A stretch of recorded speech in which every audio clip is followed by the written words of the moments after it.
Dünya tanım sabahı başlayımız. Әуелі bir-birimizге жақсы тілек айтайық сабақ басында.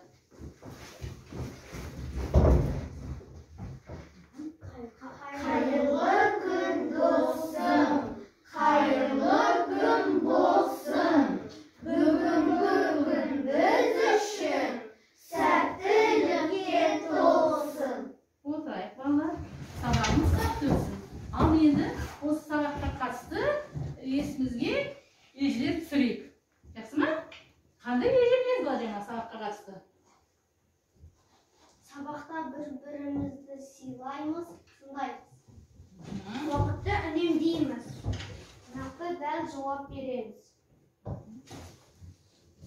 Sabahta o'zimizni shop-shodligimiz, tadbirligimizni ko'rsatamiz. Sabaqqa belsenga қатысып, жақсы баға аламыз. Жақсы балалар, осы айтқандарымды орындайық. Енді қазір сырлы жұмбақ айдары бойынша мен сізге жұмбақ жазсам, соны шешіңдер. Бірінші жұмбақ мынандай. Доп сынды келбеті, онда бар түп-түгел әлемнің әлпеті.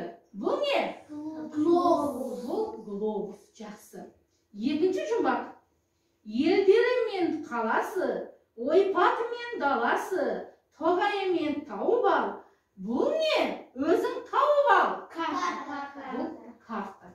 Ендеше балалар, қашқарсыңдар, түсініңіздер. Бүгінгі біздің сабағымыз тақырыбы глобус және карта.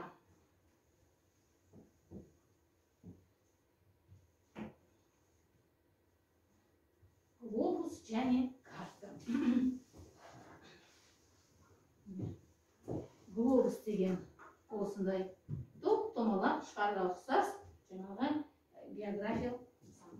Енді бүгінгі біздің сабағымыздың мақсаты ол глобус пен карталардың қолдану аясын түсіндіру, олардан негізгі нысандарды көрсете білу. Сенің білетінің глобус пен картаның не үшін қажет екенін білесің. Және глобус пен картадан негізгі нысандарды көрсетуді үйренесің.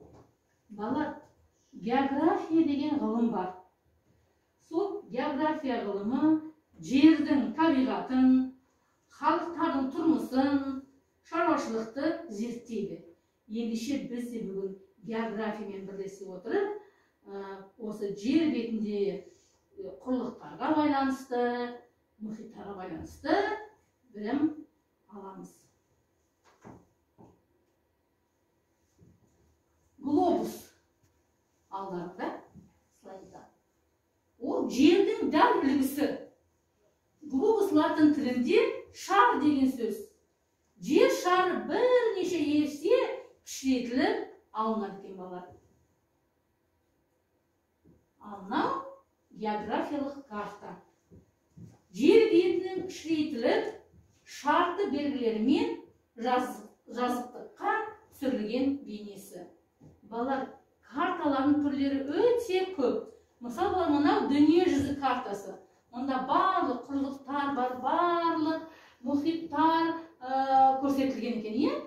Сонымен қоса балалар, карталардың физикалық карта деген түрі бар, саяси деген карта деген түрі бар, өте көп. Және балалар, мына картада бүкіл дүние жүзі көрсетілсе, басқа бір карталарда тек қана осы жердің бір кішкентай бөлігі көрсетілуі мүмкін. Мысалға қарашы, бізде мына қабырғада біздің өзіміздің еліміздің Қазақстанның картасы бейнеленген. Ол салыстырмалы түрде алсақ, ол өте кішкентай ғана осы жердің бір бөлігін ғана алып кеткен. Енді осы карталардың түрлері туралы сендер жоғары сыныпқа барған кезде өтетін боласыңдар балалар. Сонда қараңызшы, мына карта қараса, әсіресе олар қандай түс көп болады, айтыңызшы? Көк түсі өте көп, көк түс бар, сары, қоңыр түс, жасыл түс, ақ түс бар екен бар, солар жаңағы осы түстер бала нені білдірген бар. Осы жаңағы көк түс те бар, ақ түс, сары түс бар, жасыл түс бар. Не бала?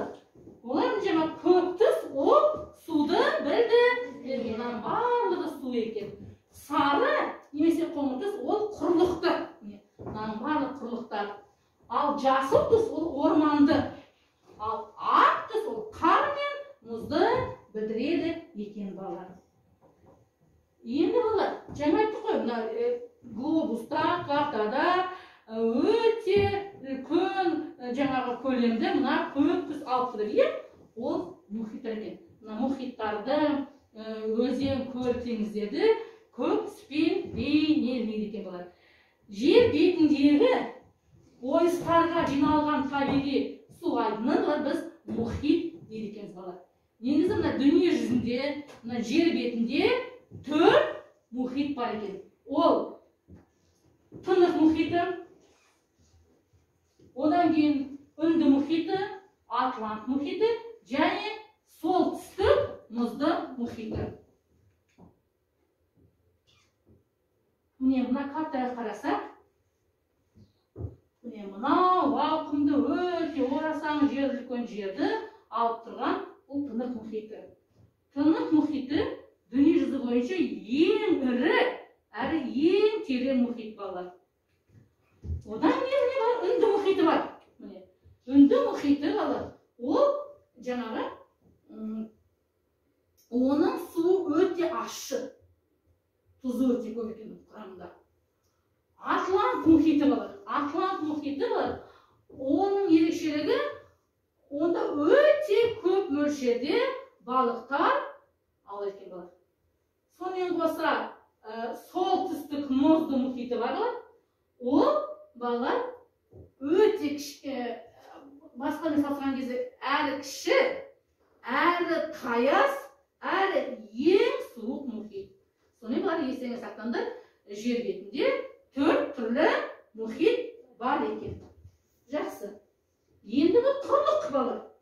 Құрлық деген сол жан-жағын, бәрі су ғой. Оның бәрі мұхиттар балалар. Жан-жағын мұхиттар мен теңіздер қоршап жатқан орасан зор ауқымды жер бөлігін біз құрлық дейміз. Жер бетінде бар 6 түрлі құрлық бар балалар. Олар Евразия, ең үлкен құрлық ол Евразия балалар. Оны екі түске бөлінген. Неге? Ол өзі екіге бөлінген. Мына сол жағы Европа деп аталатын бөлігі, қалғаны Азия бөлігі. Жалпы аты Еуразия құрлығы. Африка деген құрлық бар екінші. Солтүстік Америка және оңтүстік Америка. Антарктида деген құрлық бар. Және ең кішкентай құрлық ол Австралия.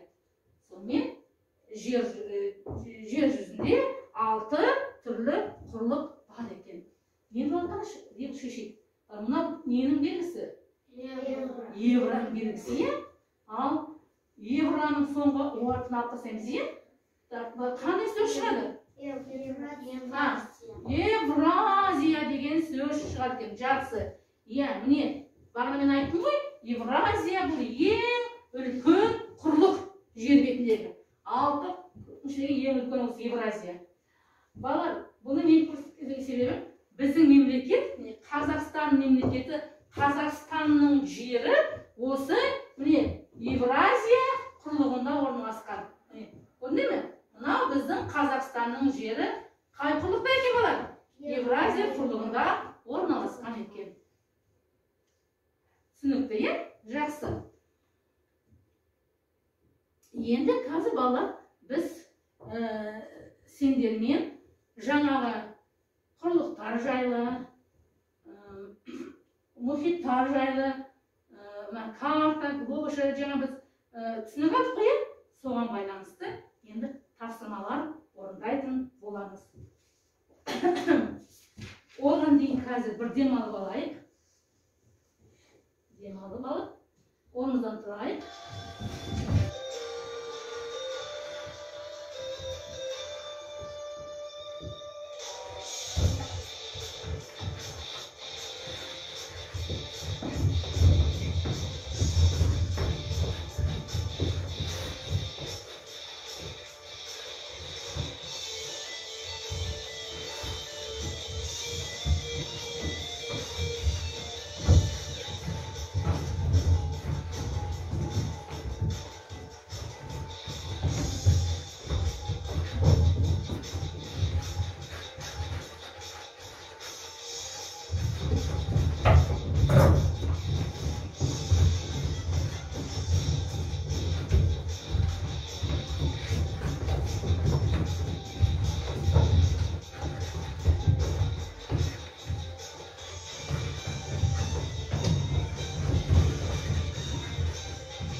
Балалар, енді қазір біз сендермен осы өткен тақырыбымызға байланысты білімдерімізді тиянақтаймыз.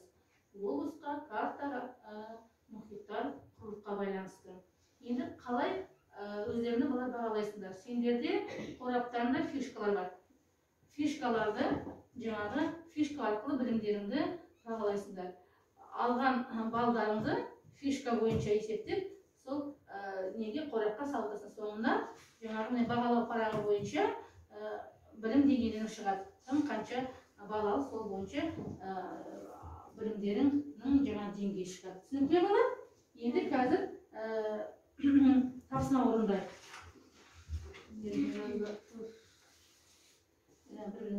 Келіп, менің алдына келіп, мына бір-біріне алыңдар, тапсырма алыңдар, бір-біріне келіп.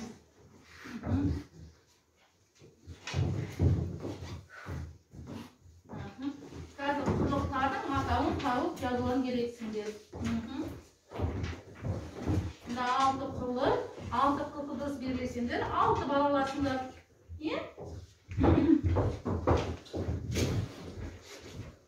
Неше жауаптарың дұрыс, сонша балаларсың балалар. Жаза біліңдер. Болғандарын қол көтеріңдер.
Yazamız.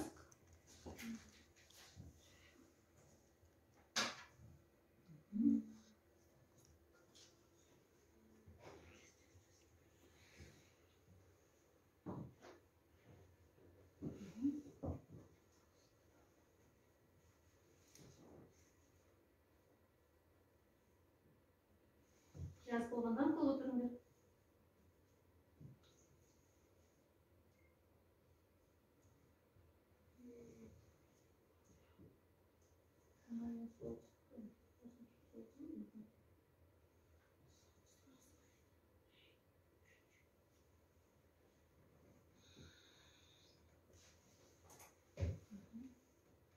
Balausa oldu. Alttan biraz mı?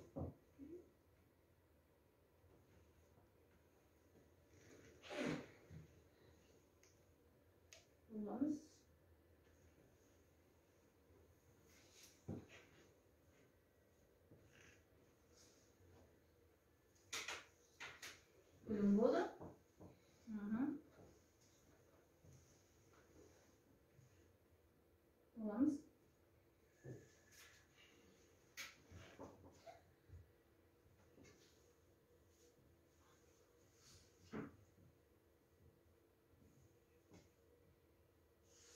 Қанша секунд қалды?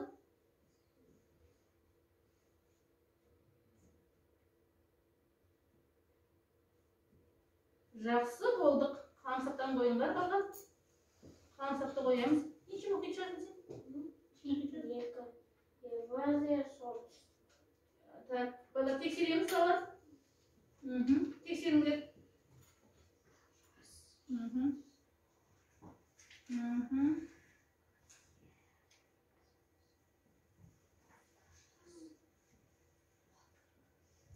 Так, кім тексеріп болды?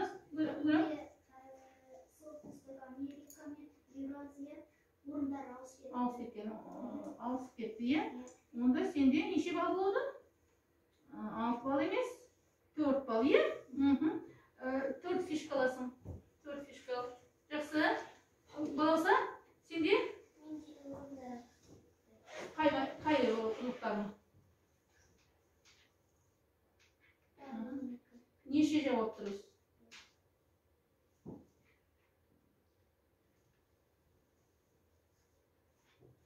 Неше жауап тұрыз? Сұлтан, сенде? Менде солтүстік Америка мен Евразия алыс. Қалғанда дұрыс па? Онда 4 фишка саласың. Күмісай? Африка мен Евразия алыс. 4 фишка. Саған 2 фишка саласың, екеуін жазсын, сен дұрыс жазсың. 2 фишка. Менде Африка мен Австралия дұрыс. Екеу дұрыс, е? Онда 2 фишка. Темірлан? Мен 4-те жаздым. Не? 4-те дұрыс. 4-те дұрыс болса, онда 4 фишка саласың.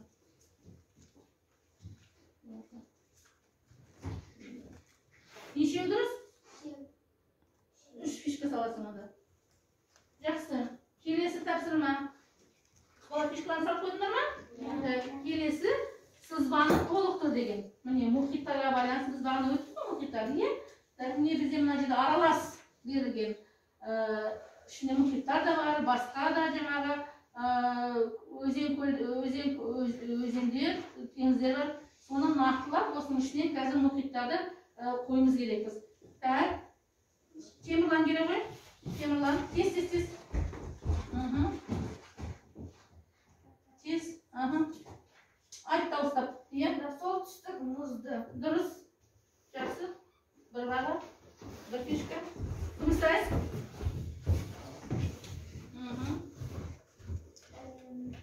Үнді. Үнді мұхиты. Жақсы. Бір баға. Ары қарай. Алихан.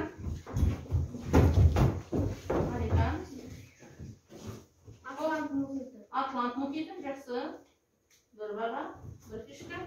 Алимат келе ғой.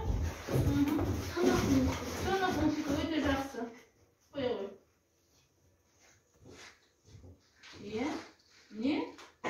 Жер бетіндегі 4 мұхитты біз белгіледік. Өзіңе бір фишка саласың. Жақсы. Ендігі балар мынандай тапсырма. Мынандай ойын. Жалған ақиқат деген ойын. Оған бізге мына 2 белгіміз керек. Алдаңа жасыл мен қызыл белгіні аласыңдар. Мен қазір осы мұхиттарға байланысты сендерге жалған немесе ақиқат мәлімдеме айтамын. Мұқият тыңдаңдар. Содан кейін дұрыс белгі көтеріңдер. Жалған болса қызыл белгіні, ақиқат болса жасылды. Жақсы ма? Тыңдай.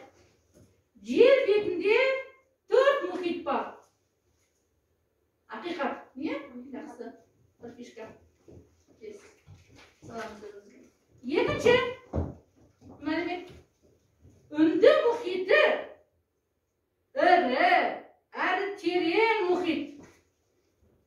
Әрине бұл жалған. Олай емес, е? Жақсы фишка. Ең кіші, ең таяз, ең суық мұхит дейді. Бұл жалған ақиқат. Олай емес. Фишка. Төртінші мәлімет. Тынық мұхиты ең ірі әрі ең терең мұхит. Өте жақсы. Жан-жаққа қараңыздар ма? Өзіне қарайсыз. Сен өзіңді біліп тұрсың, көтеріп тұрсың. Жақсы, бұл ақиқат болып тұр, е? Саламыз фишканы. Соңғы мәлімет. Солтүстік мұзды muhitinde en köp balık avlaytın muhit deydi bala. Yok, sen birinci matmadan koydun o endi, ya? Soltüstük muhitde balık köp avlaydı. Aytındaşı, kaysında, kay muhitde balıkты köp avlaydı?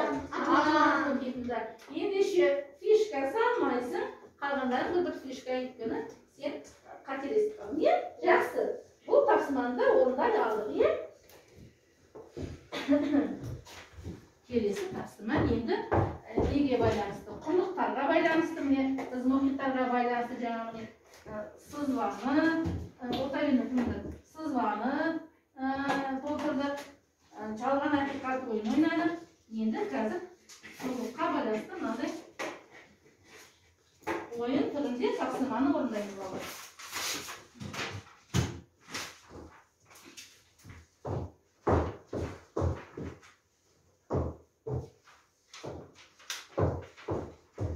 Fizikалық картада нысандар қандай түспен бейнеленетін қазір сендер мына үстелге қарап мына нақты жаңағы сол белгілерді мына сөздің қасына қоясыңдар бала. Жақсы ма? Қарап ойлана беріңдер.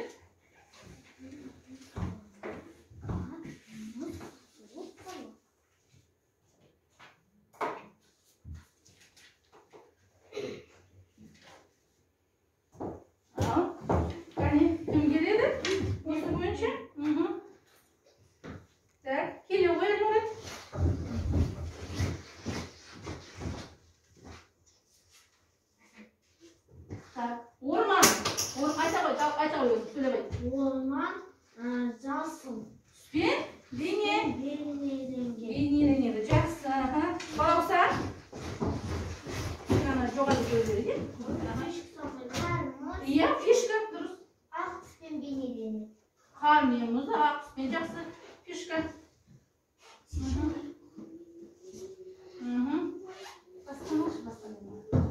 Иә, соңызды. Жақсы. Так, келесі. Так, күмісай. Су. Суды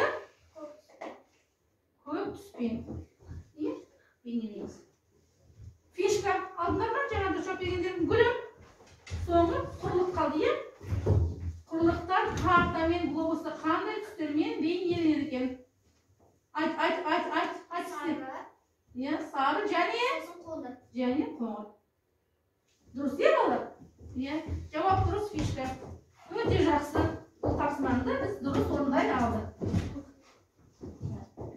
Енді де біздің тапсырмамыз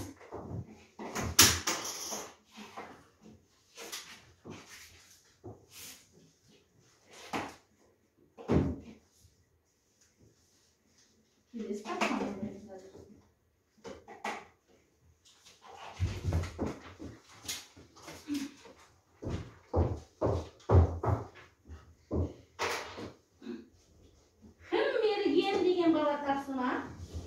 Бұған бізге бала дротик керек.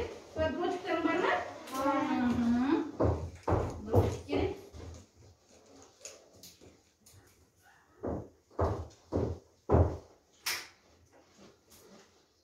Дротикпен қазір бала мына шарды атуымыз керек біз. Бостан-босқа атпайсыңдар. Шардың ішінде бір тапсырма бар. Ол тапсырманы оқып орындауымыз керек.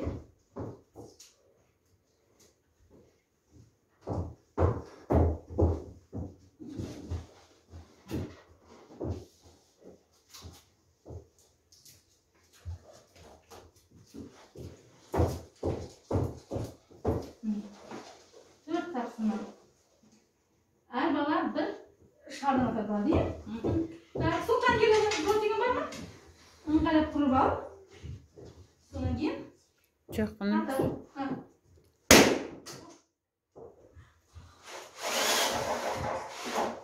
Ішіндегі тапсырмасын оқы. Қатты оқы дауыстап. Жер бетінің кішірейтіліп жазыққа Ya. O karta. Ya. Qanday karta? 17. O hesap. Ha. Bir rattım. Anlattım. Ya. Ya. O karta. Madruska. Ya. Cevabı diye jastıkta binelengen ya o kartı. Jas otura koy. Bir bal. Tak kelesi. Tak gülüm. Gülüm. Jakın jakın. Şimdi jakın olma oturuz. Tapsıman al. Oku bir rattı. Bir rattı bana. Latin tilinden şart деген söz. Globus. Dürüst mü? Bir bal. Öteceksin. Tak yendige. Geriye bizde. Alihan. Alihan.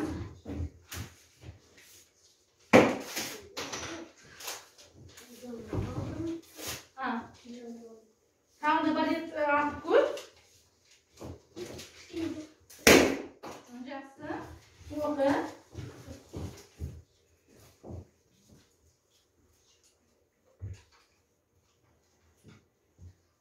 Muhitlar мен теңіздер қоршап жатқан зор ауқымды жер бөлігі. O ne?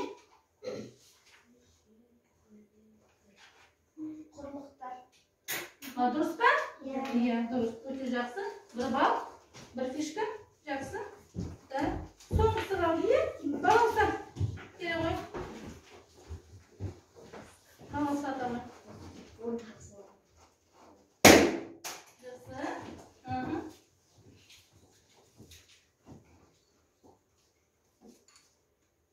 Жер бетіндегі ойыстарға жиналған табиғи су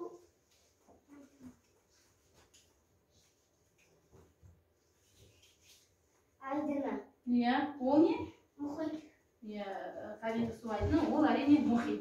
Жақсы бал, фишка салызыңа, бұл тапсыманды жаңағы біз орындан алдық, иә? Енді тағы біздің тапсымамыз бар. Мына жер жаңағы жасынды қағаздың ішінде жазу бар. Бұл жаңағы ойынның аты жасының сөзі бар жаңағы. Қазір шыққан бала үндемес ішінен оқисың. Сол оқыған сөзді ойланып тұрып, ишара арқылы балаларға көрсетесің. Иә, шыққан бала. Содан отырған балалар ол не екенін, не көрсеткенін жаңағы шешуге тырысасыңдар. Әрине, дұрыс жауапқа жаңағы фишка аласыңдар. Жақсы ма? Темірлан. Телефон не төрт қағаз миллион ала ғой. Қағаз қойсам, қағаз қойсам.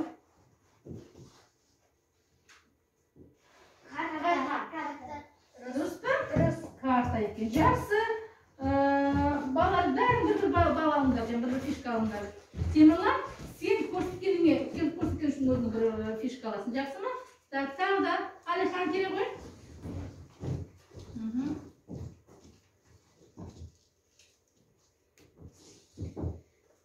Globus. Жақсы. Фишка. Алимұрат. Келе ғой.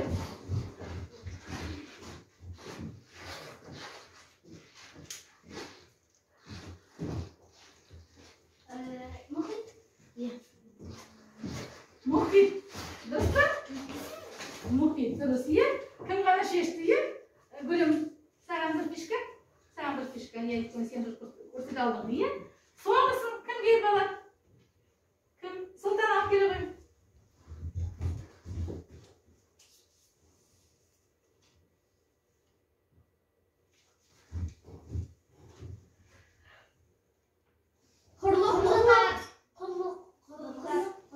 Dürüst mü? Kulluk ya. Жақсы. Fişkamız. Sonra biz niye bu oyunda da жақсы oynay aldık ya bala жақсы. Енді қазір мына қораптарында неше fişka boldu sanаңдар. Iya, so'ngin sol fişkanın sanын mına algan бағалау немен жаңағы бағалау кестесімен жаңа сәйкестендіріңдер. Кім қандай деңгейде бүгін білім көрсете білді?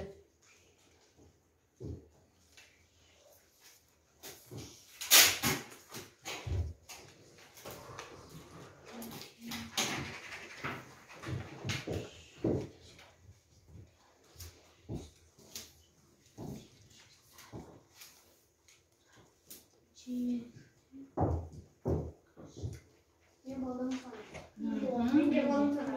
Так, айта қой, Алихан, сенде не? Менде 13 фишка болды. Ага, Өте жақсы деңгей. өте жақсы деңгей. 13-15 фишка, өте жақсы деңгей көрсете алдыңдар. Сенікі? 14, ол да? Өте жақсы деңгей. Өте жақсы деңгей. Алимулат, сенікі? Менікі 10. 10 фишка болды, иә, ол? Ол жақсы деңгей. Жақсы деңгейде сен білім көрсете алдың, жақсы. Сұлтан, сенің неше фишка болды? 13 фишка. Иә, ол? Өте жақсы деңгей. Өте жақсы деңгей. Балауса? 13 фишка. Өте жақсы деңгей. Так. 14 фишка. Өте жақсы деңгей. Темірлан? 13 фишка. Өте жақсы деңгей. Ага. Сонда бізде өте жақсы деңгейде білімді кімдер көрсетті? Қол көтеріңдерші. Жақсы деңгейде кім білім көрсетті? Алимұрат, жаңағы орташа, төмендегенде білім көрсеткен балалар жоқ. Біз ендеше бүгінгі карта мен глобус деген тақырыпты жақсы меңгере алды деп есептейміз. Ендеше міне сабақтың соңында, кері байланыс соңындаймыз. Алдарыңда кішкентай кеме бар ма? Кемелерді алыңдар. Егер сендерге сабақ жақсы, қатты ұнаса, сабақты жақсы түсіндім, онда жаңа кеменің желкенін жақсы түсінбейміз. Сабақ жақсы өтіп, тақырыпты түсінсем, онда сары түспен бояйсыңдар. Ал егер де сабақты жартылай түсініп, түсінбеген жерлерің болса, онда оны қызыл түспен бояйсыңдар. Желкенді.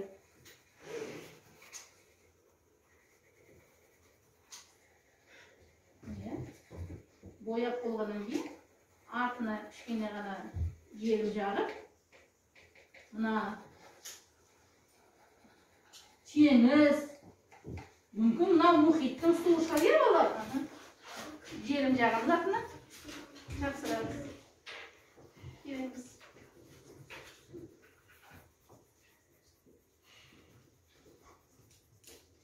Көмесай. Айта қой өзің. Неге жақсы түсігі боядың, желкен? Мен түсіндім. Сабақты? Жақсы түсіндім. Жақсы түсіндім. Сабақ ұнады ма?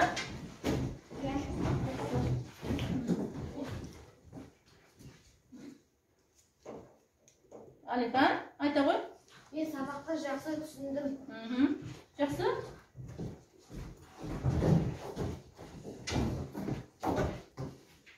Жақсы. Неге? Мен де сабақты жақсы түсіндім.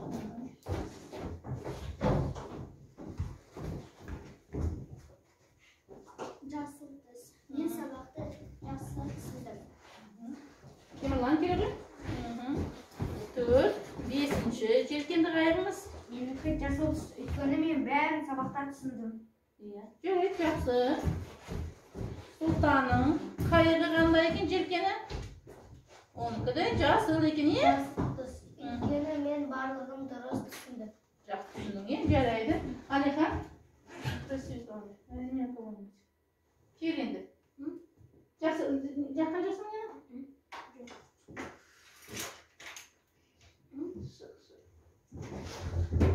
Сенікі қандай түсі? Менікі жасыл түсті. Жасыл түс. Неге? Өйткені мен жасыл түсті. Өйткені мен жақсы түсіндім. Бүгінгі тақырыпты жақсы түсіндің, е? Жерім жақсы түсінген екенсіңдер. Сабақ аяқталды.